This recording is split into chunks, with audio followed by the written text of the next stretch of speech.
Hello, good morning students. कैसे हो आप सभी। तो चलिए स्टार्ट करते हैं। आपको पता होगा हमने अपनी लास्ट वीडियो में पिछले कल हमने स्टार्ट किया था गणित शिक्षण की शिक्षण विधियाँ। तो हमने उसमें 5 विधियों को डिस्कस किया था। तो आज हम नेक्स्ट नंबर 6 जो विधि है उसके बारे में पढ़ेंगे। वो है व्याख्यान विधि या लेक्चर मेथड। व्याख्यान विधि प्रभुत्ववादी शिक्षण की सबसे पुरानी विधि है, ठीक है, जो आदर्शवाद द्वारा प्रतिपादित की गई हैं। आज भी हमारे स्कूलों में इसे बहुत ही अधिक महत्व दिया गया है।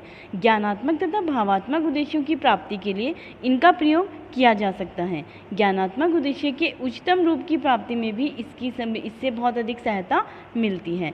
अब देखिए, यह विधि है, यह शिक्षण की सबसे प्राचीन विधि मानी जाती है। क्यों? क्योंकि यह आदर्शवादियों की विचारधारा की देन है। विद्यालय और कॉलेजों में आज भी इस विधि का शिक्षण की दृष्टि से बहुत कम महत्व नहीं है। विद्यार्थियों को ज्ञान प्रदान करने के लिए व्याख्यान विधि सबसे सरल विधि है, लेकिन कुछ विद्वानों का कहना है कि इस विधि के प्रयोग से ना तो छोटी कक्षाओं के विद्यार्थियों को लाभ, ना तो छोटी कक्षाओं के जो विद्यार्थी होते हैं वो लाभ उठा पाते हैं और ना ही बड़ी कक्षाओं के विद्यार्थी। इस विधि में केवल अध्यापक बोलता है, छात्र केवल निष्क्रिय श्रोता के रूप में चुपचाप उसका भाषण सुनते रहते हैं, वे सक्रिय रूप से भाग नहीं लेते हैं। कई बार देखा गया है कि अरुचि होने पर भी व्याख्यान सुनना पड़ता है तथा छात्र जल्दी ही भाषण से उब जाता है, उसको बोरियत आनी शुरू हो जाती है, ठीक है, और वो झमाइयाँ मारने लग जाता है, कभी कभी तो सो जाता है क्लास में। अध्यापक एक बातुनी की तरह बोलता चला जाता है, मीन्स अध्यापक कंटिन्यू बोलता रहता है तथा वह यह ध्यान रखने की कोशिश नहीं करता है कि छात्र व्याख्यान को ध्यानपूर्वक सुन रहे हैं या नहीं। उसे तो मात्र एक निश्चित अवधि में द्रुत गति से अपनी पाठ्य वस्तु भाषण के माध्यम से समाप्त करनी है। उसे इस बात का इसे अध्यापक को कोई लेना नहीं है कि छात्र उसके भाषण को ध्यान से सुन रहा है या नहीं। अगर इच्छा हुई तो बीच में कभी कभी इतना अवश्य पूछ लेता है कि आपकी समझ में आया।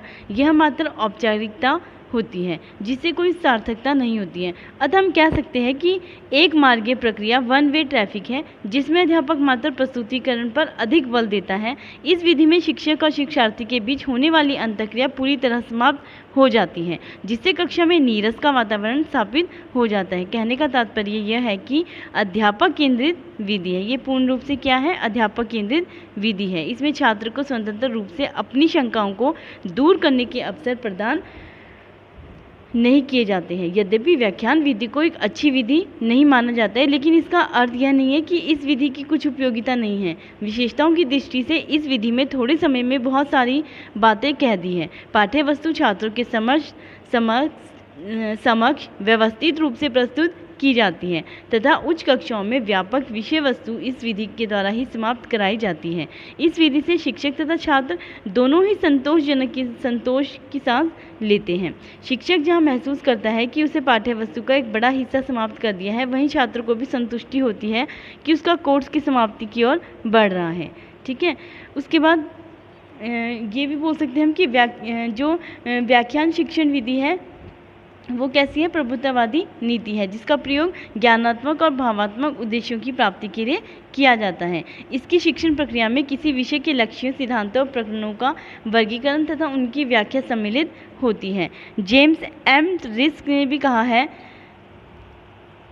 व्याख्यान उन तथ्यों, सिद्धांतों तथा अन्य संबंधों का स्पष्टीकरण है जिनको शिक्षक चाहता है जो उसके सुनने वाले उसे समझे। The lecture is an exposition of the facts, principles और other relationships that the teacher wishes his learners to understand, ठीक है। ये किसने कहा था? According to Thomas M Risk ने। तो चलिए अब हम बात करते हैं, और इसके जो इसमें अध्यापक होता है वो क्या करते हैं? अध्यापक अपने ढंग से नियम पूर्वक कक्षा के समक्ष पाठ्य वस्तु की व्याख्यान द्वारा प्रस्तुत करता है। वह पाठ्य विषय सामग्री को युक्ति संगत विधि से तर्कपूर्ण शैली में कक्षा के सम्मुख भाषण के रूप में प्रस्तुत करता है। अध्यापक अपने अनुभव से छात्रों की योग्यता, उनके पूर्व ज्ञान का विचार करके अपने ढंग से विषय का प्रतिपादन करता है। विद्यार्थी शांतिपूर्ण मनोयोग से अध्यापक को सुनने और समझने का अधिकतम प्रयास करते हैं, ठीक है। अब इसकी वर्तमान स्थिति की बात करते हैं। वर्तमान में पाठ्य पुस्तकों के सुलभ होने पर भी व्याख्यान विधि अत्यधिक प्रचलित है। कॉलेज की कक्षाओं में इसे सर्वमान्य और उपयोगी विधि के रूप में ग्रहण किया जाता है। अन्य विधियों को इसके परिपोषक, सहायक तथा पूरक माना जाता है। उसके बाद हम बात करते हैं इसके स्वरूप की, इसके नेचर की, कि nature of the lecture method. सबसे पहले अध्यापक को जो पाठ पढ़ाना होता है उसके लिए पहले से ही वह पाठ्य वस्तु या किसी और साधन से पढ़कर अपना व्याख्यान तैयार कर लेता है। नंबर 2, उसके पश्चात अध्यापक उस पाठ से संबंधित सामग्री को कक्षा में अपने व्याख्यान द्वारा छात्रों के सम्मुख रखता है। वह अपना भाषण देता रहता है और उसे गणित शिक्षण संबंधी जितने भी सूचनाएं होती है विषय वस्तु की दृष्टि से करता रहता है। ठीक है, नेक्स्ट है विद्यार्थी निष्क्रिय श्रोता बनकर उसका भाषण सुनते रहते हैं। वे स्वयं तर्क करने, चिंतन करने और बीच में अपनी कोई भी शंका समाधान करने का कोई प्रयास नहीं करते हैं। नेक्स्ट था अध्यापक का उद्देश्य केवल अपने तैयार किए हुए भाषण को पूरी तरह को सुनाना मात्र होता है। उसके बाद लास्ट में है अध्यापक इस बात पर भी अधिक ध्यान नहीं दे पाता है कि उसके व्याख्यान में बच्चे विद्यार्थी रुचि ले रहे हैं या नहीं, उन्हें विषय ठीक से समझ आ रहा है या नहीं। तो ये तो थे इसकी प्रकृति, इसका नेचर। अब हम बात करते हैं व्याख्यान विधि की। व्याख्यान विधि के लाभ भी बोल सकते हैं, गुण भी बोल सकते हैं, विशेषताएं भी बोल सकते हैं। ठीक है, तो चलिए हम स्टार्ट करते हैं व्याख्यान विधि के लाभ। जो इसका पहला लाभ है वो है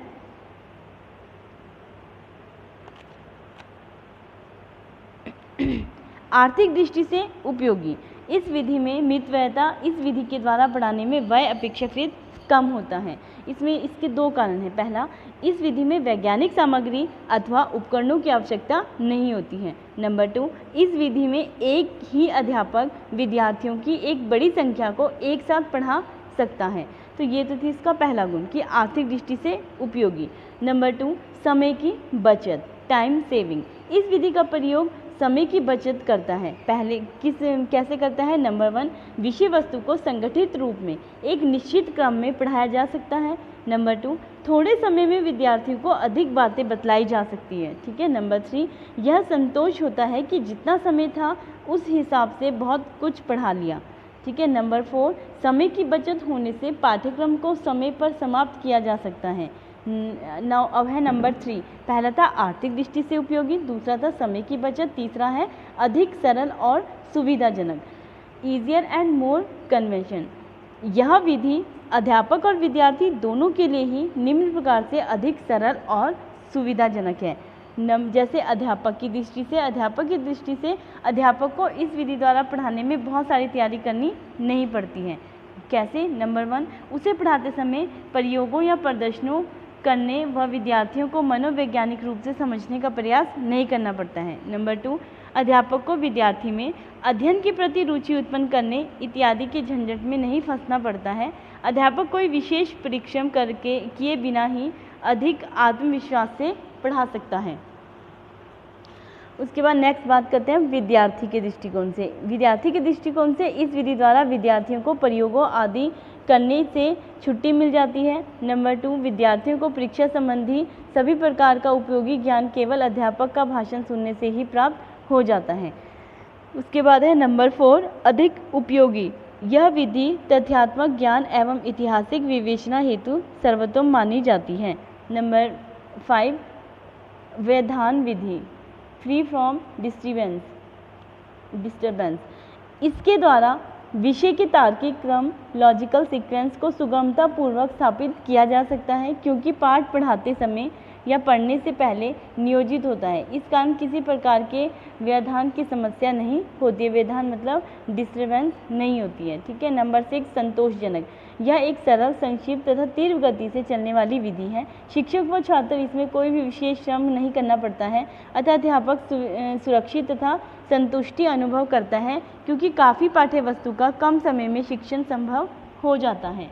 उसके बाद नेक्स्ट है तीव्र गति।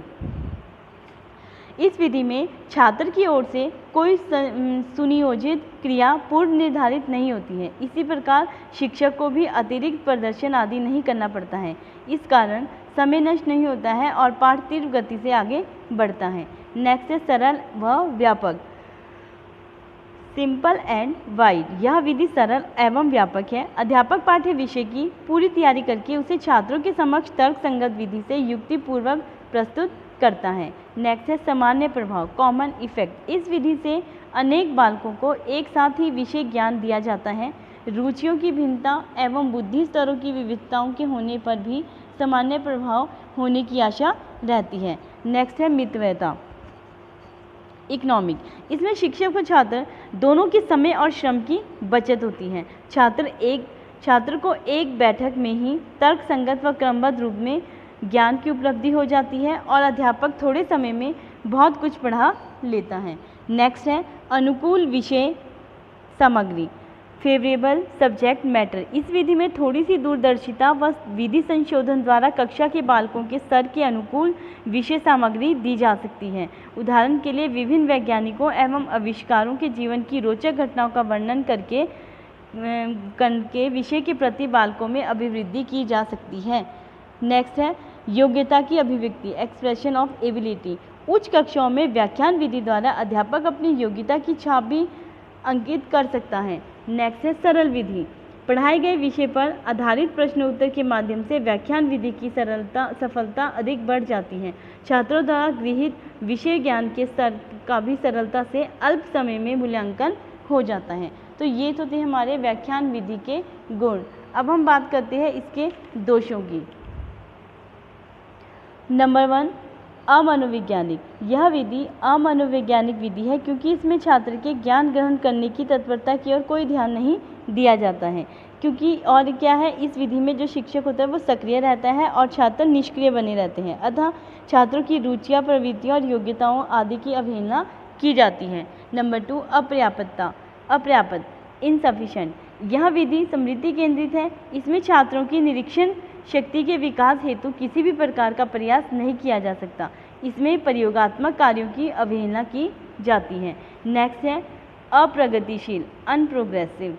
इस विधि से छात्रों में आलोचनात्मक दृष्टिकोण का विकास करने और वैज्ञानिक प्रणाली में प्रशिक्षण देने में सहायता नहीं मिलती है। कारण इसमें स्वतंत्र चिंतन, खोज अथवा अन्वेषण शक्ति को प्रोत्साहन नहीं मिलता है। छात्रों में मौलिक रूप से कार्य करने की क्षमता का विकास नहीं होता है। नंबर 4, मानसिक शक्तियों का उपयोग विकास नहीं, not proper development of mental power. इस विधि में जो अध्यापक कहता है विद्यार्थी उसे सही मानकर सुनते रहते हैं। उन्हें स्वयं तर्क करने और चिंतन करने का अवसर प्राप्त नहीं होता है। मानसिक शक्तियों के विकसित होने अवसर नहीं मिल पाता है। यह विधि चुपचाप सुनने और सुनाने बातों को दोहराने की ओर विशेष ध्यान दिया जाता है। नेक्स्ट है गणित शिक्षण के मुख्य उद्देश्यों के प्रतिकूल। इस विधि द्वारा विद्यार्थियों में वैज्ञानिक दृष्टिकोण उत्पन्न नहीं किया जा सकता। उन्हें वैज्ञानिक ढंग से समस्याओं के समाधान करने और चिंतन करने के लिए प्रशिक्षण नहीं मिलता है। नेक्स्ट है इसमें व्यवहारिक ज्ञान का अभाव, लैक ऑफ प्रैक्टिकल नॉलेज। इस विधि में 2 कमियां पाई जाती है। पहले, इसमें प्रत्यक्ष अनुभव और प्रयोग संबंधी कार्य को कोई स्थान नहीं दिया जाता है। दूसरा, इसमें करो और सीखो जैसी उपयोगी सिद्धांत की पूरी तरह से अवहेलना की जाती है। नंबर 7, स्तर भिन्नता का अभाव, लैक ऑफ स्टैंडर्ड वेरिएशन। इस विधि में छात्रों की रुचि, भिन्नताओं तथा बोधगम्यता के स्तर के अनुसार विषय ज्ञान को विभाजित करना संभव नहीं है। उसके बाद नेक्स्ट है विद्यार्थियों की समझ व रुचि से अभिज्ञानता, unawareness of understanding and interest of the students. व्याख्यान को शिक्षार्थी किस सीमा तक समझ रहे हैं और विषय में उनकी कितनी रुचि है, अध्यापक के पास इस बात को जानने का कोई साधन नहीं रहता है। नेक्स्ट है सामंजस्य अभाव, छात्र निष्क्रिय श्रोता बन जाते हैं जबकि अध्यापक विषय सापेक्ष व्यक्त करता रहता है। इस प्रकार दोनों के कार्य क्षेत्र अलग अलग होते हैं। उनमें किसी प्रकार के सामंजस्य के साथ कोई अवसर नहीं होता है। तो ये तो थे हमारे व्याख्यान विधि के दोष। अब हम बात करते हैं इसकी उपयोगिता की कि इसको व्याख्यान विधि को और कौन सी विधि बोलते हैं, भाषण विधि। कि भाषण विधि में प्रयोग करते समय हमें किन किन बातों का सावधानियां बरतनी चाहिए। नंबर 1, भाषण एक कला है जिसमें सफलता प्राप्त करने के लिए निरंतर प्रयास करते रहना चाहिए। नंबर 2, भाषण देने वाले को विषय का पूरा ज्ञान होना चाहिए। नंबर 3, भाषण की विषय वस्तु विद्यार्थी की रुचि तथा मानसिक स्तर के अनुसार क्रमबद्ध रूप में संगठित होनी चाहिए। नेक्स्ट है, भाषण देते समय सरल भाषा, सार्थक व रोचक दृष्टांतों का प्रयोग करना चाहिए। नेक्स्ट, भाषण देते समय महत्वपूर्ण बिंदुओं पर बल दिया जाना चाहिए। इसके बाद नेक्स्ट है, भाषण देते समय उपयुक्त शिक्षण सामग्री का प्रयोग करना चाहिए। भाषण के समय शिक्षक और शिक्षार्थी के बीच अंतःक्रिया अवश्य होनी चाहिए। भाषण निश्चित समय तक ही होना चाहिए। भाषण विधि के साथ किसी विधि का प्रयोग भी करना चाहिए, इससे विद्यार्थी भाषण को भली भांति समझ सकेंगे। धन्यवाद।